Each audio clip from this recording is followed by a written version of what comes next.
Hey, welcome back to another episode of the Marriage After God podcast. Today's episode, I'm interviewing John-Michael Bout. He's the co-founder of the ministry Into the Light Ministries.ca. And their ministry is pretty awesome. It produces visual content, so videos, workshops, masterclasses to teach parents how to talk to their children about the dangers of pornography, how to avoid it, how to recognize it, what to do when they come across it. It really equips families to discuss biblical sexuality with their children. And this conversation is wonderful. He's a young man, young married man. He's got a few children. He's got his third child on the way, but he loves helping families through his content, through these videos, through these masterclasses, to teach their children about biblical sexuality and protecting themselves.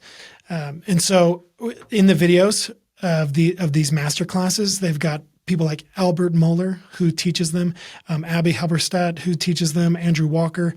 And the greatest thing about this content that they produce is not that it's just high quality, but it's free. They desire this content to be free so that every parent can have the resources they need to help their children grow in wisdom and integrity. And so I just pray that this episode blesses you. Enjoy my conversation with John-Michael Bout. Hey, I'm Aaron. And I'm Jennifer. And we're the hosts of the Marriage After God podcast. Our desire is to help you cultivate a marriage that chases boldly after God's will for your life together. We want to invite you to subscribe to our show wherever you watch or listen. We are so glad you're here, and we pray that our discussion truly blesses you in your marriage. Welcome to the Marriage After God podcast.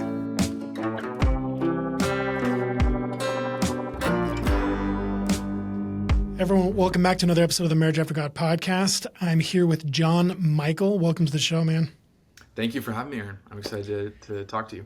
Yeah, you guys just reached out to me recently because you guys are trying to spread the word about something you guys are producing right now, and I know we'll get into that in a little bit later, but why don't you just share with our audience who you are, how long you've been married, what's your family status, what's a little bit of your story? Yeah, totally. So, my name is John-Michael Bout. I'm a father of 3 boys, married to a lovely wife, Jess. So I say 3. Third is going to be on the way in 6 weeks. Oh, congrats. It's going to be a busy house. And I'm also the executive director of a ministry called Into the Light. Basically, we make resources for churches and families on biblical sexuality, just trying to make, films, episode series, podcasts, resources that help people think well about the dangers of pornography and also the goodness of God's design for family and sexuality. Awesome. And how long have you been doing this ministry? We've been doing it for almost 4 years now. So it's been awesome. Amazing. Am I hearing a little bit of Canadian? Are you Canadian?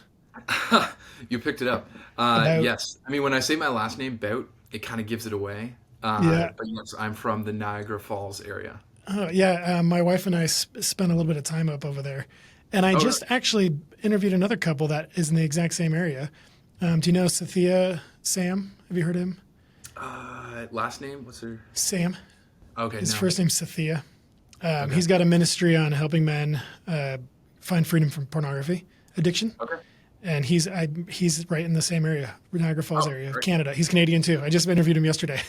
Okay. Wow. Well, I'm based in Louisville, Kentucky now. Okay. So we've been here for the last 3.5 years because I'm also kind of part-time working on a Master's of Divinity at Southern Seminary. So doing a couple things at the same time. Awesome. I love Louisville. Okay. Yeah, you've been there? Yeah. Yes, I have. We have family that live in Kentucky and in Ohio. So. Okay. Great. Yeah. We like traveling the country, seeing the States. We love having family all over the place. So. That's awesome. I'd love to hear a little bit about your story.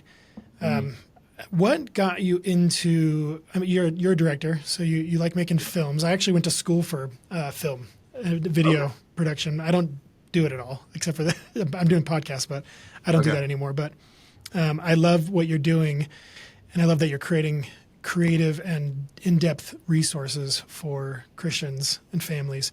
But what got you into that? How did you find yourself into this ministry? Yeah. So there's kind of 2 parallel stories that have merged. One, kind of doing the film stuff, and 2, why I'm topically passionate about this issue.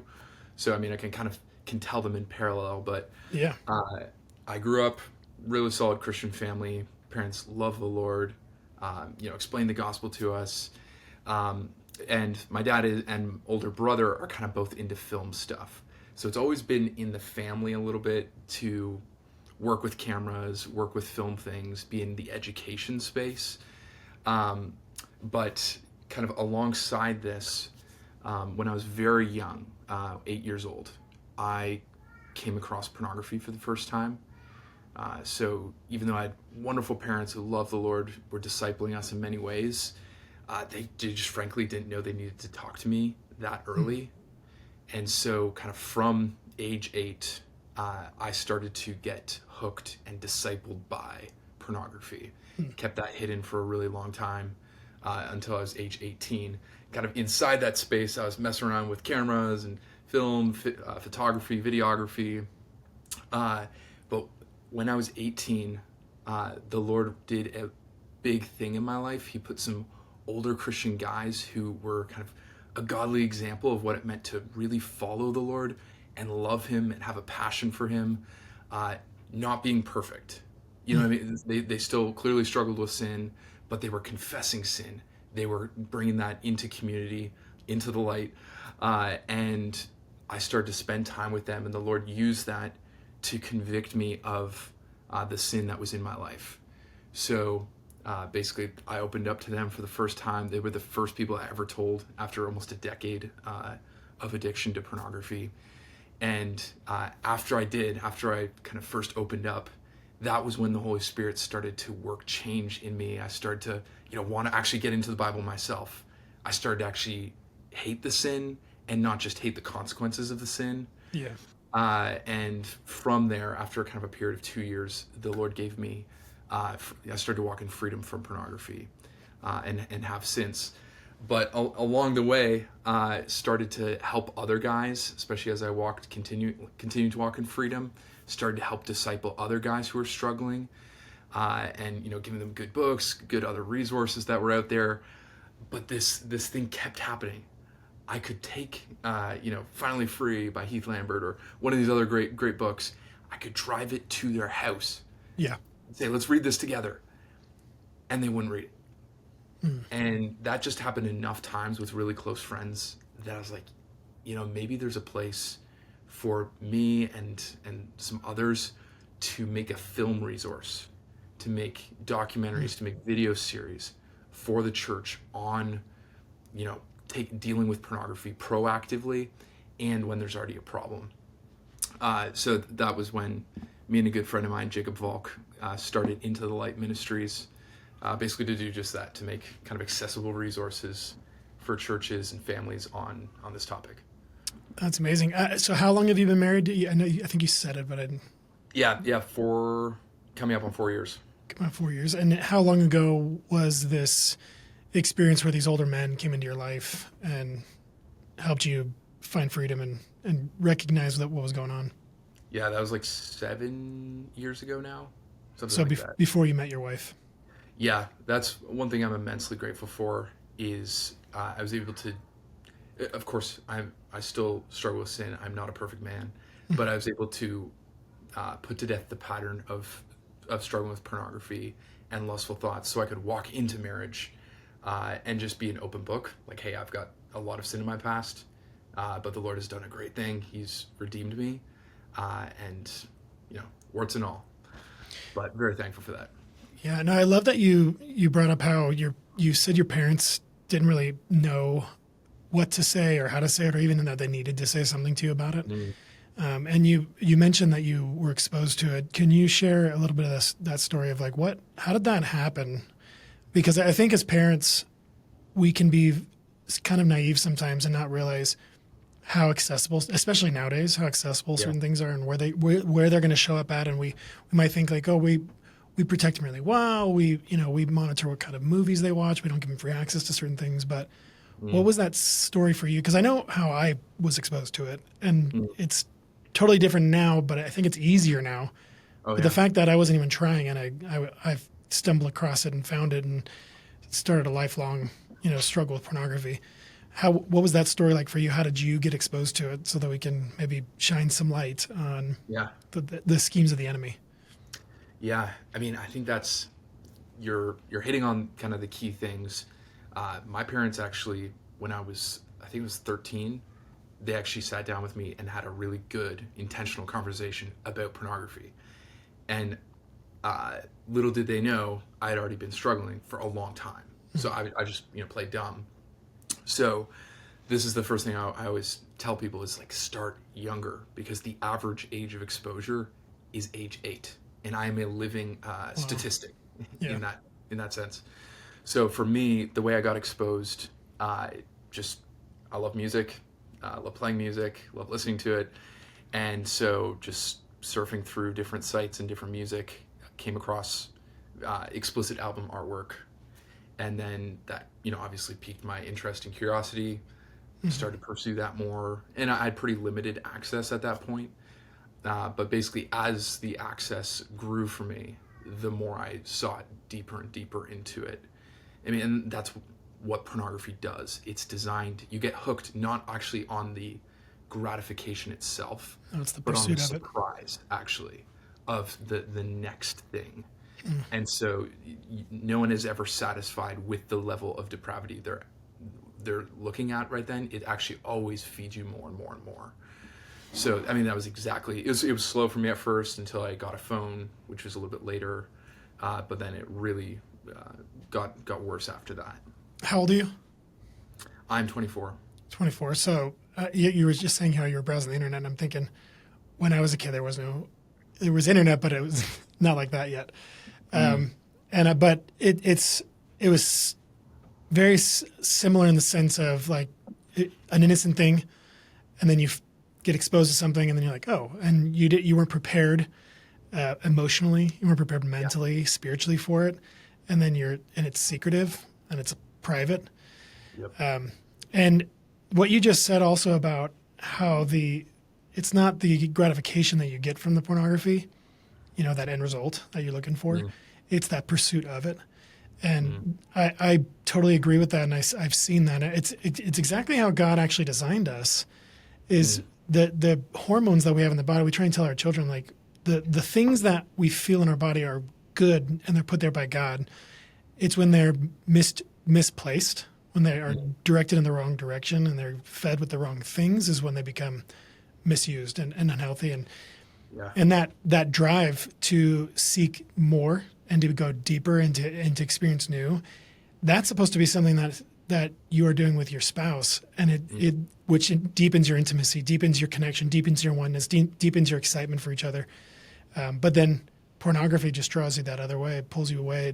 It dulls all of those senses and requires you to have more and more. And the fact that it's so easy, accessible, it can draw you much faster than real intimacy does, And on that, I think one of the challenges of how this topic is sometimes handled is we major on the prohibitions and minor on the invitations of God inviting us into his good and beautiful design of marriage and sexual intimacy inside marriage.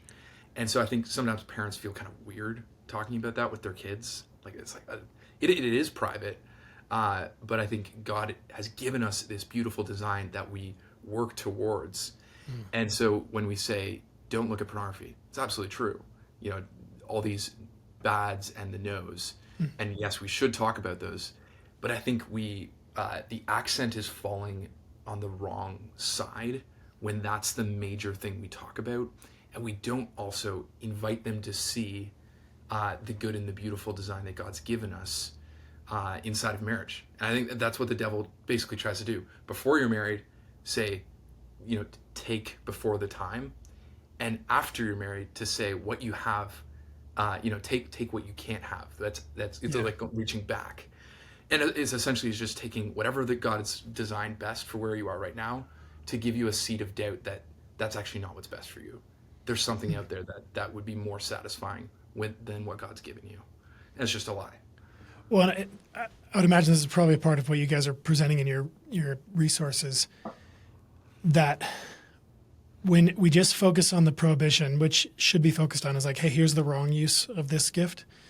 But if we neglect the communication of what it is as a gift, like what it truly is, like what sex is, what it's meant for, that it's good and that it's powerful in the right context, it misses that thing. It turns sex into a sin when it's not, as long as it's in the right context.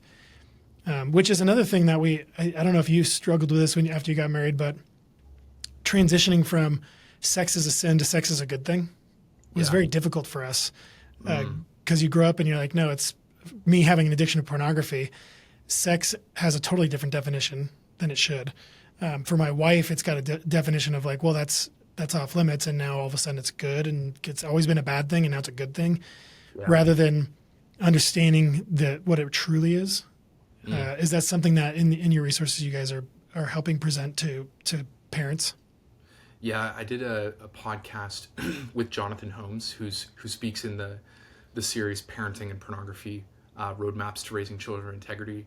That's the one that we just released, or one of the ones we just released. But incredible speaker on basically how do we think about sexual intimacy. And that was one of the questions I asked was, how do we think well about moving from one stage into the next? And that was definitely part of my story. I remember on our honeymoon, this was a good part of it, just kind of rejoicing in like, wow, this is a good thing. And this is crazy. Like every other sexual experience for me before this, afterwards, I'm always left actually in shame and guilt. And like, this is, you're a bad person. Those are the kinds of things in my mind, all the different angles of condemnation. But being able to think, whoa, this is a good thing that I can actually delight in now, was like a very revelatory kind of experience for me.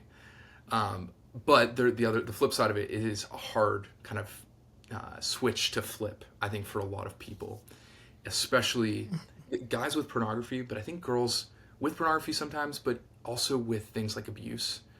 I was just talking to a sister this morning actually about how many girls are first introduced to things of sexuality through either some sort of sexual abuse, seeing pornography, seeing like their dad or brother looking at pornography. They're introduced to it in very gross ways. And so it's not really surprising that when they enter into marriage, their connotations with sex and sexuality are like icky, gross. I don't really want to do disgust. That. Exactly, yeah. So there's often just a lot of baggage to unpack. No, I bet. And I feel like it's always been an issue, of course. I mean, the Bible talks a lot about sexual sin and how it needs to be viewed, and purity in the church. But what are you seeing? I mean, you're 24. You're in the what generation is that? I don't know about Gen Z, or Gen X's, Gen Y's. I kind of got lost after. Yeah, I don't know what they are. But anyways, what are you seeing that's prevalent right now in your generation when it comes to pornography, when it comes to communication, and how it's viewed? Because it seems like it's so, from everything I see on social media, it's so regular. It's like normal life now. Yeah. Well, honestly, it's interesting because there's the Christian community and then the secular community. Inside secular spaces, it's viewed as a good thing. It's a normal thing. If you're not looking at pornography, that's actually really weird. It's probably unhealthy. But inside the kind of more conservative evangelical space, still taboo, but also very, there is also an element of expectation. Like, you're not surprised now. Guys my age, is like, of course, all my friends struggle. I think the angle of women struggling is a growing trend, and there's a ton of shame there. A book I was reading with some studies in it said that women have 3 times the amount of shame that guys do on average, opening up about this topic. And I was just thinking back to the first time telling my story and the amount of like fear and shame that was connected to that, and trying to think of having 3 times that much fear and shame connected. But I think that's partly because the way we've talked about it as a church is like every man's problem. Yeah. Or this is it. Guys are visual, girls are emotional. And like some of these broad brush strokes can sometimes be helpful, but a lot of the time they are not super helpful. And then we sideline, sisters in Christ and tell them they're struggling with a guy's problem when this is just the problem of sin and the problem of being in a culture where technology is super ubiquitous, and there's a porn industry that's actually actively pursuing children. So it's not surprising that we're where we are. What do you think is driving the increase of women struggling with porn addiction in today's society? Access is the obvious first one. I can think of many stories of people I know, Christians, that the boyfriend or even the husband becomes a gateway for the wife to start watching, or the girlfriend. Like, hey, this is normal, or hey, let's learn from this. And then that begins an addiction on the other side. I also think social media is a huge contributing factor. Just the milieu of what's popular, what gets likes, what people want to see. And so those are the kind of the big factors that I can think of, but I'm sure there's others as well. Yeah, I am on social media periodically. I'm often on Twitter now because it's safer, I think, than some of the other ones.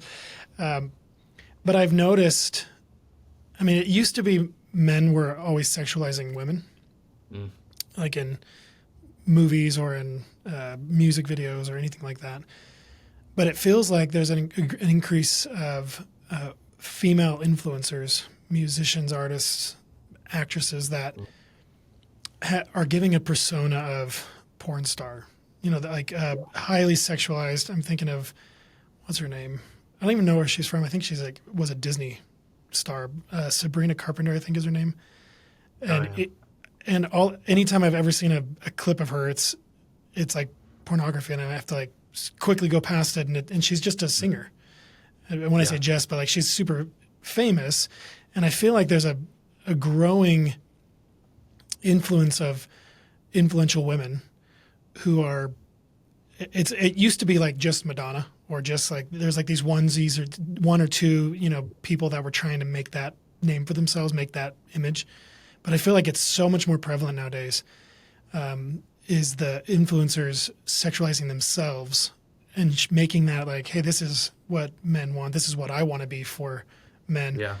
So I've seen that. I don't know if you've experienced a lot of that on your side of things.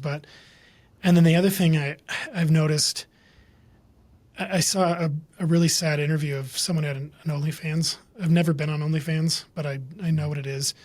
Mm-hmm. And she was saying the reason she started her OnlyFans is because she was tired of, working paycheck to paycheck, and she wanted to do something that would give her the freedom and life that she wanted. And so she became an OnlyFans star, essentially a porn star, because she can make more money.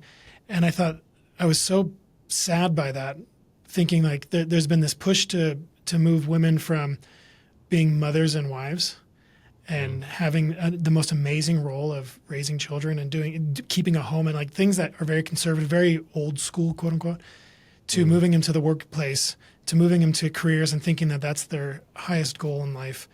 And then realizing that it's not fulfilling, realizing that it's not sustaining, realizing that it's difficult and stressful. All of us men know this, how hard it is to do that and do that day in and day out to support something, support a family. And then saying oh, there's these girls over here making millions of dollars showing off their bodies. I'm going to do that. I'm the devil is so clever to have this progress. So what you guys are doing is, what's crazy is I've had several interviews now on this exact topic, and it's not like I'm not looking for it. It's just there's so much necessity nowadays, especially in the church, to shine a light on pornography, on sexual addiction, sexual depravity, and how it's just prevailing in the church. And so that's what you guys are focusing on is I'm sure anyone could watch your stuff, but you guys are focusing on equipping Christians on how to talk about these things. Would you share a little bit about what you guys are doing Into the Light Ministries? Yeah, totally. So Into the Light, I've already shared a little bit about the ministry broadly. But specifically, I don't know when this will come out, but as of the recording, basically a week ago, we dropped 2 new series. And the first one is called Parenting and Pornography. And so kind of the goal of this series is, as parents, we want to protect our kids. We want to raise them to know and love Jesus. But one of the most challenging areas of their discipleship is going to be sexuality. It's like, whether you like it or not, that's the world we live in. And so I think a lot of parents, like I just was looking at an email earlier today of a woman who watched the series. She said, my plan was basically to follow the put your head in the sand and hope it never comes up approach to this topic. And so basically the goal of the Parenting and Pornography video series is to equip moms and dads to talk to their kids about sexuality and do it in age-appropriate ways, so that you don't follow the put your head in the sand and hope it doesn't come up approach as moms and dads. And really it's just kind of equipping you to think through, what is God's good design? What is this? If we don't know what we're talking, like what we're going to teach them, we're not going to be able to have a good conversation. What is my responsibility as a parent? How do I think through this and not just parent towards behaviors, but parent towards the heart of our children? Because if we're aiming first and foremost just at behavior modification, like don't look at this, don't do that, then when they leave the house, we've not actually equipped them to be men and women of integrity. Like, we want to send children, not children out of our house. We want to send men and women out of our house who are able to get exposed. They're going to come across it, but then to say no, or to know what to do. To close the laptop, to run to mom and dad, or to go to an accountability partner, or to even have had the foresight to have some accountability software on their device in the first place. So really, it's walking through some of those foundational things, and then getting really practical. What could a conversation about the dangers of pornography and the goodness of God's design, what could that look like? Here's some ways that you could approach that. All right, now what do you do if you find out they're already struggling? Okay, how do you approach that conversation? What are some scripts to talk about in that way? And then the last kind of 2 episodes, it's a 9-episode series. The last 2 episodes walk through, all right, maybe you're having all these conversations, but how do you think through technology? Because this is not just a sexuality issue. This is a technology issue. It's an access issue. An access issue. That's right. So how do we think through wisdom principles to put in place into our homes, and even wisdom principles to teach to our children about device safety and accountability? So that's kind of a quick overview of that series. But I'm really hopeful that this will equip moms and dads just to take responsibility that God's given them. Let me ask you, you mentioned that email from that mother who said she was going to take the head in the sand approach. That's probably most parents. Why? Why should we not take the head in the sand approach? I mean, your child's... if I was talking to someone directly, I would say, do you love your child? And, I think majority of parents would say, absolutely, I love my child. Then I would say, one of the greatest dangers to their soul and to their life is the dangers of pornography. Just looking statistics alone, but even thinking about how it affects marriages, how it affects spiritual health, all of these things. If this is truly one of the greatest dangers in your child's life, and there's an industry that's actively targeting them, then you cannot just leave this up to someone else. And God is calling you to it. And you've got this. You've got what you need with God's word, Christian community, the church. You truly do have what you need to deal with this issue well. But it starts by taking responsibility for that and saying, it's not the school, it's not sending them somewhere else, it's not even just putting them in front of a good book and saying, read this and not talking about it again. It's actually repeated conversations, checking in with them, walking alongside them and discipling them. And that can be hard, that is hard, but that's the work of parenting. Parenting's not easy. What? Yeah, it is. Yeah. No, it's not. It's very difficult. And the other thing is, if you don't, the world will. Your child will get a sexual discipleship from someone. And so if you're not going to give it to them, then the world will do it for you.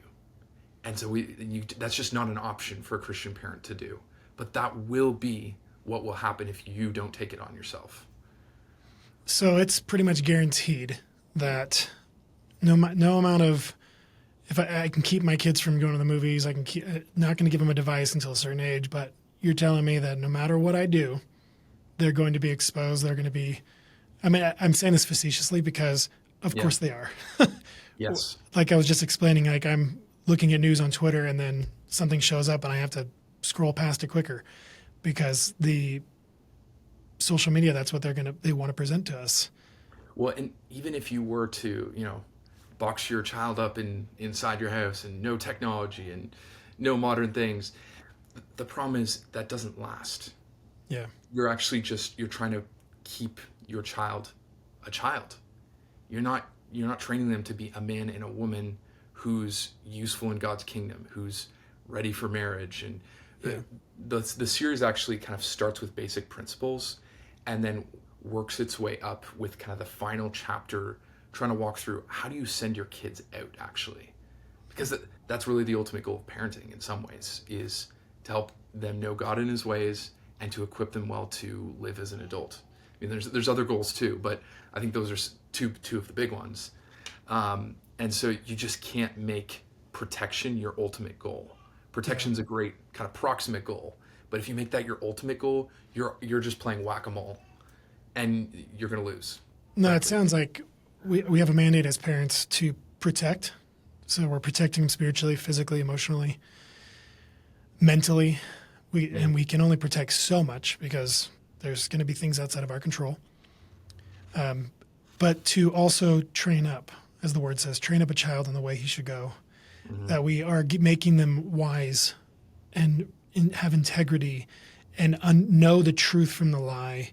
I think of Proverbs, and it says, "My son, stay away from the, don't go near her home, stay away from the harlot."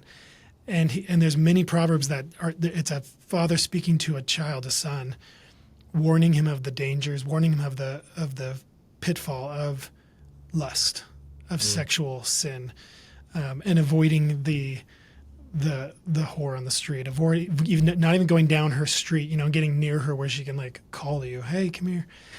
And so that's what you're saying is the training is not just to learn how to protect them more, but it's to train them up in the way they should go, give them the tools they need so that when they are not around you, when they're with a friend, when they're, at a party, when they're at school, when they're at wherever, and this is what's crazy is it's so accessible now that it could happen in a second.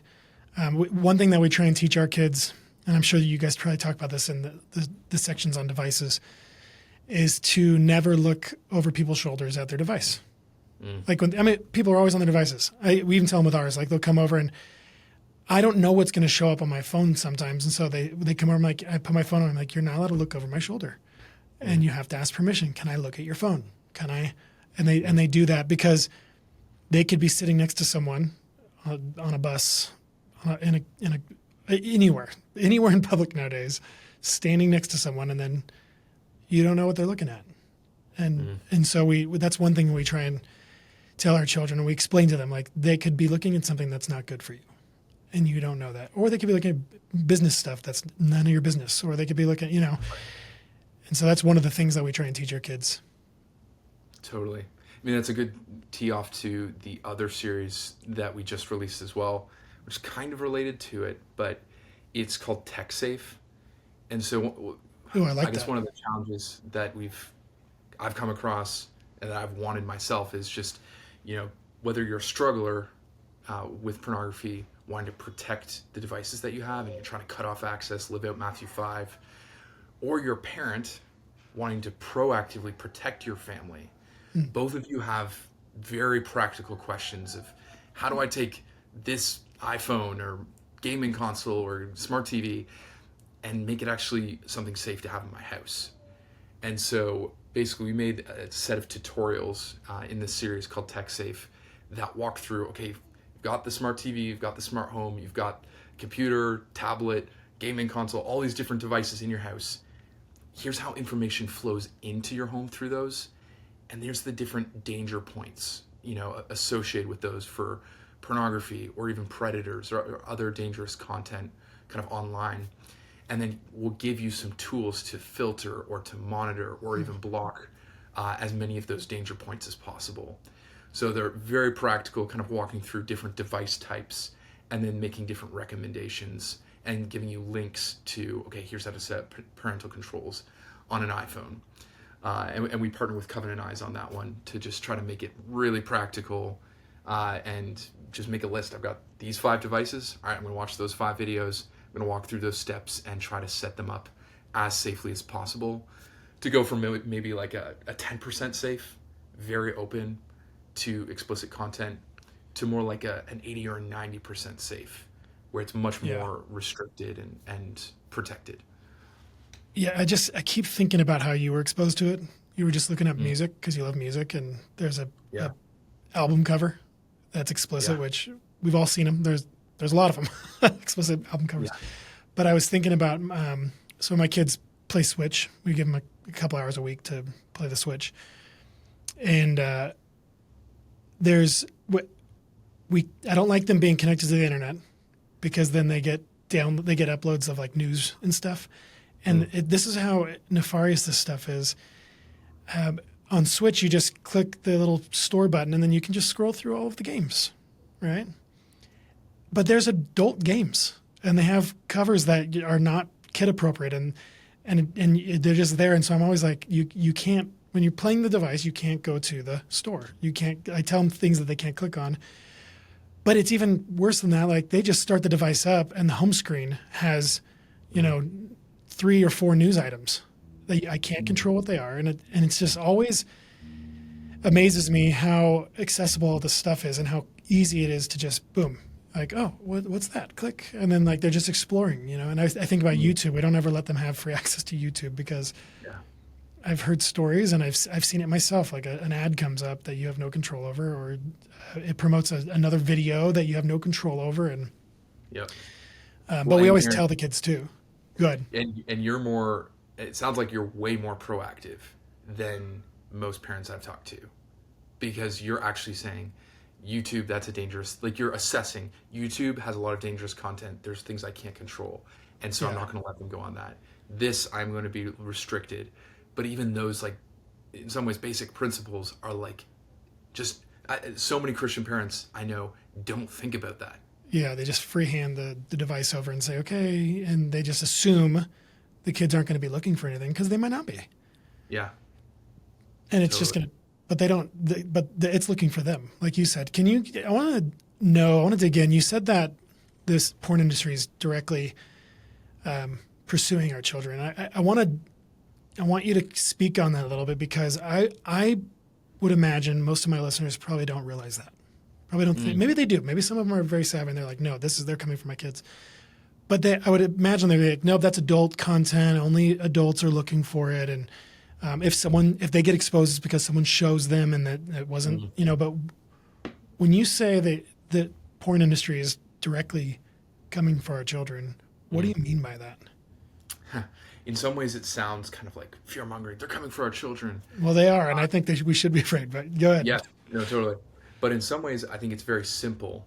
If you think about it, DeWalt makes power tools. Yep. And what do?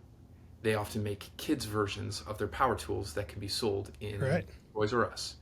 Why do they do that? They do that because if a child gets attachment to a certain brand or thing early enough, as they grow up, they're way more likely to go spend money and buy DeWalt tools. It's marketing, essentially, is what it is. It's building your market base and getting people to come back to you and buy your product. It's really the same thing. They're trying to hook children at very young ages, because as they grow older, they're going to be more likely to spend money and buy things. It's money driven, and so you can do that through ads. There's even things like this is not a specific example, but I know that if you can type in things like Elmo, and if you slightly misspell it, it takes you to a porn site. Oh, man. And so it's literally just targeting, like, a child who can't quite spell properly will get redirected to this site. and they're way too young to know what to do with it. They've never been talked to by anyone, and it's very stimulating, so they get hooked. So that's kind of what I mean by targeting, and of course, it just drives revenue for them. Yeah, and going back to what I was talking about with modern musicians, certain influencers, that they're much more sexualized at a younger age. Maybe they're not a porn star, maybe they don't show off their like bodies naked, but the way they present themselves online, the way they build their audiences, the way they encourage their followers, definitely pushes towards pornography and sexual sin. It's all about lust. It's all about showing off. It's all about these things that, like you said, it's conditioning, and it's creating the desire, the craving, and it's pushing them to want to find more. But I just wanted to highlight that because I want parents to realize that this is absolutely, the age of exposure is getting lower and lower, and the accessibility is infinitely more accessible today than it ever has been. More versions of it, more variations of it, more types of it. Like I said, just on social media alone, you don't have to be following anyone like that, and you will get shown by the algorithms certain things to see if it's something that you are interested in. Yeah, and it'll suck you in. And it's one of my biggest fears, that because my oldest is 12, he's going to be a teenager this year, which I'm terrified about. But I'm fearful of, like, how do I introduce social media to them at some point? Do I ever? And because they are going to be introduced to it. Maybe some of my kids will be like, nope, I have no interest at all. That might happen, but it's going to be a thing. It's going to be a real thing. And I'm like, how do I may not be able to stop them from being on social media, but like you were talking about, the end result is not just protecting them, it's equipping them to know how to know what they're experiencing, know how to battle it, know what's going to be coming, and then what to do when it does. We need to be stepping up in that realm as parents. So go ahead. Then this is where I just commend parents. Get equipped on this. That's why we made the series. There are good books out there, but don't just do this on your own. So, like, you know, think about taking care of your family. But I think this is an area where the church as a whole, we should actually try to have a united front on this. We all agree we want to protect our children. We all agree we want to raise men and women of integrity. So let's do this actually together and open up and talk about it. And that's why we designed this series, Parenting and Pornography, to have a discussion guide with it, basically to try to make it usable in a small group. You could get, like, hey, let's grab 3 of our couple friends together and we'll watch it. Or, you know, let's do, we'll watch 2 episodes as a church and then encourage people to go finish them at home. Just trying to make it easy for communities to start talking, not just individual homes to start talking. Yeah. So that even, like, if you're sending one of your kids over to another friend's house in the church, you know that, okay, I know they've thought through this well. They've watched through that series. They've probably put some safeguards on their devices. That's probably a pretty safe house for me to send my child to. You start to create communities of integrity, not just individual homes. And that's kind of one of our prayers for the series, is that we hope that's how the Lord will use it. I love that idea, being able to do it in community so that you're like, well, I know that we're all on the same page. So if something happens, we're going to talk about it and we're all going to be on the same page. So what makes Parenting and Pornography, this series that you guys are coming up with, different from other resources about biblical sexuality and parenting? It's a great question. I think number one, some series, and I first want to start off by saying I praise the Lord for whatever resources are out there, and I'm just thankful for that, because we need different angles to come from. Yeah. But I would say some tend to come more from a statistics and psychology perspective, and I've shared statistics on this podcast, and they're super valuable. But like we've been talking about, this is a heart issue primarily. We and our children have sinful hearts that want this, and so we can even be really intentional about this. We can talk about it with our children, but if we're not aiming at their heart, they will find it. They will find a way to go get it. And so I think that is a deep thread throughout the series that is unique from the ones that I've come across, that we need to disciple our children towards their hearts. And kind of a second thread is you do have this. The Lord has equipped you with all that you need, and you don't need to send them out somewhere else. You and your family inside the church with God's word have what you need to talk about this well with them. And so, I think those are some of the ways. And then I think another way that this resource is unique is we want to make it totally free. And so if people go to our website, intothelightministries.ca, all our resources are totally free. You don't have to pay for it at all, because it's made possible by donors. And That's did amazing. That because if pornography is free, and not just free, but targeted to our families, then we should make the help and the hope as freely available. And so we're very thankful to be able to do that. But I think that's kind of another angle that makes it a little bit unique to some other resources. That's awesome. You guys have quite a few contributors on the resource on the parenting pornography. Albert Mohler's one of the speakers in it, right? That's right. I love him. I listen to his podcast, often his daily podcast on news and world events. Yep. The briefing. Yeah, the briefing. He's awesome. Who else do you have in the series? Who else contributes to it? Yeah, Abby Helberstadt. She's a mom of 10 kids. She homeschools. And incredible. She's amazing. That's amazing. Written a couple of great books. You can check her out on Instagram too at Emma's for Mama. She's incredible. So she kind of opens up the series with Albert Mohler, and then she kind of introduces some of the other episodes. And then after that, it's Jonathan Holmes, who's a fantastic biblical counselor. Then we've got Andrew Walker, who kind of talks more about God's good design. And then we've got Julie Lowe, who's, again, a biblical counselor talking about more the practical conversation. And then Justin Whitmell Early, who's more on habits of the household and thinking through habits of technology in the household. So, yeah, those are the speakers. Super thankful for all of that. That's great, and it's free. Yeah, free. That's incredible. Of course, if people want to support, they can on the website. We're always making more resources, but it is 100% free for people to use.